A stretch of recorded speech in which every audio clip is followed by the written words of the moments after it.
Hello friends. आज की video में हम डिस्कस करेंगे if you are on the right path.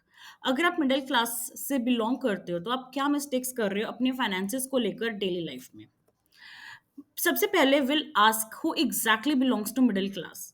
As per the national statistical office, अगर आपकी household income 8 lakh to 18 lakh है तो आप मिडिल इनकम ग्रुप में फॉल करते हो। बट उसका ये मतलब नहीं है कि आप मिडिल क्लास में भी फॉल करते हो।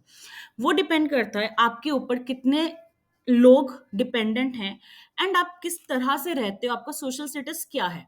अगर आपके ऊपर ज्यादा लोग डिपेंडेंट हैं तो जरूरी नहीं है कि आप मिडिल क्लास कैटेगरी में फॉल करो despite of earning whatever you are earning.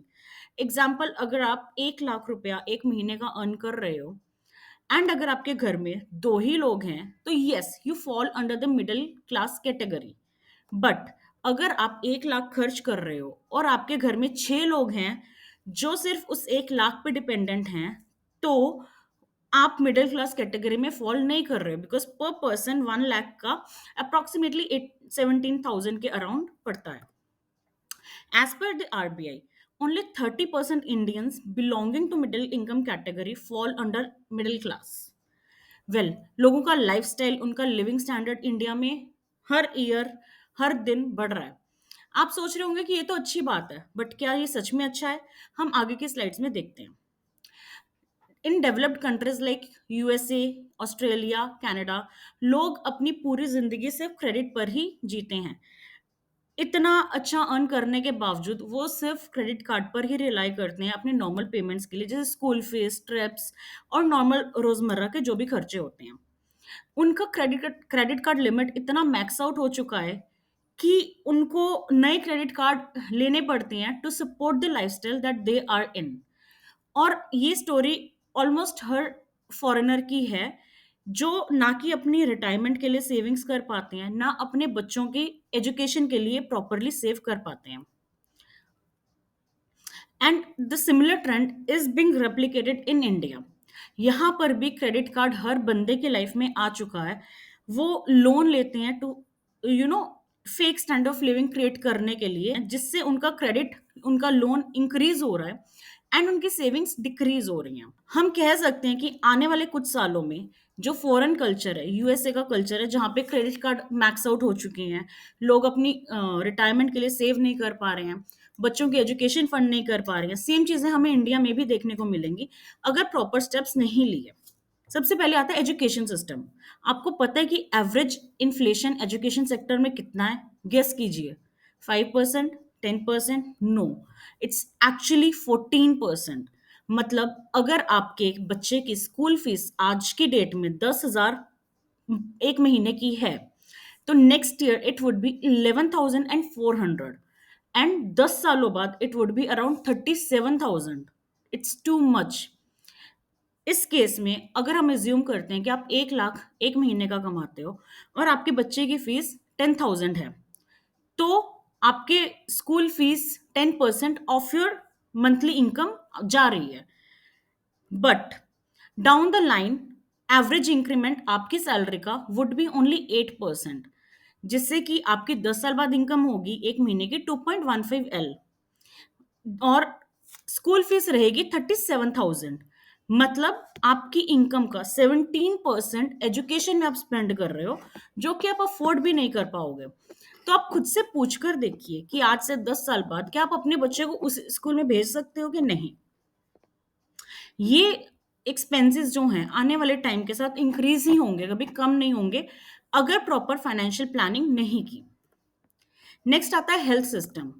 Health sector में एवरेज इन्फ्लेशन इज 15%। मतलब अगर आज कोई सर्जरी 5 लाख की कॉस्ट कर रही है, it would be 22 lakhs after 10 years। And as per the data, only 15 to 20% of people in India have health insurances. बाकी लोग सारा खर्चा अपने पॉकेट से करते हैं, जिससे उनकी सारा सेविंग सब कुछ खत्म हो जाता है। क्योंकि इंडियंस का मेन थिंकिंग है कि उनको हेल्थ प्रीमियम क्यों भरना है, it is totally waste of money. उनको रियलाइज नहीं होता कि कोई भी हेल्थ इमरजेंसी आती है तो उससे उनकी पॉकेट में कितना बड़ा होल होगा एंड उनकी सारी सेविंग्स एक ही खर्चे में खत्म हो सकती हैं। अगर 22 लाख 10 साल बाद खर्च करने पड़े, तो कोई भी मिडिल क्लास इंसान उससे अपनी सेविंग्स में से निकाल नहीं सकता है। आज की डेट में भी अगर आपको 5 लाख खर्च करने पड़े, तो आप सेविंग्स में से 5 लाख निकालना इमेजिन भी नहीं कर सकते। For a middle class person it is very difficult.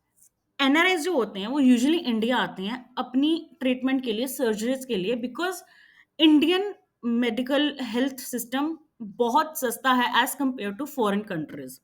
But down the lane, after 10 years 15 years, ऐसा नहीं हो पाएगा, बिकॉज जिस तरह इन्फ्लेशन हो रहा है 15% का, हमारा हेल्थ सेक्टर फॉरेन को टक्कर देगा in terms of price.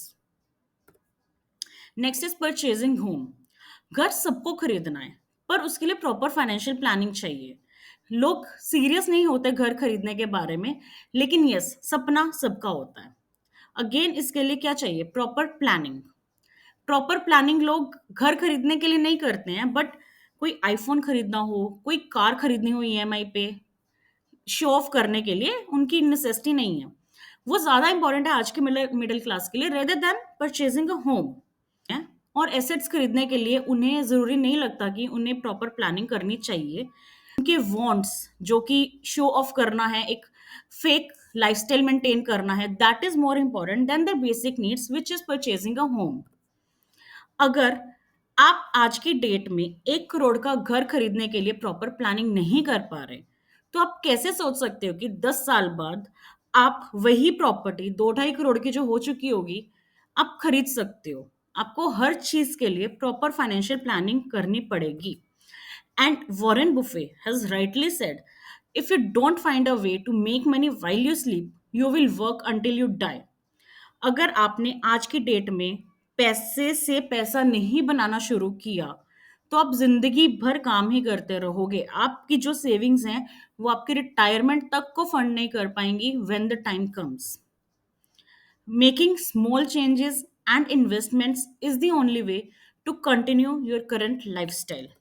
I always say, ये मैटर नहीं करता कि आपने अभी तक इन्वेस्टमेंट स्टार्ट नहीं की है। Stop waiting and start investing right away, because it's never too late to start your investment journey. Well, friends, do subscribe to my channel for more such interesting content. Thank you.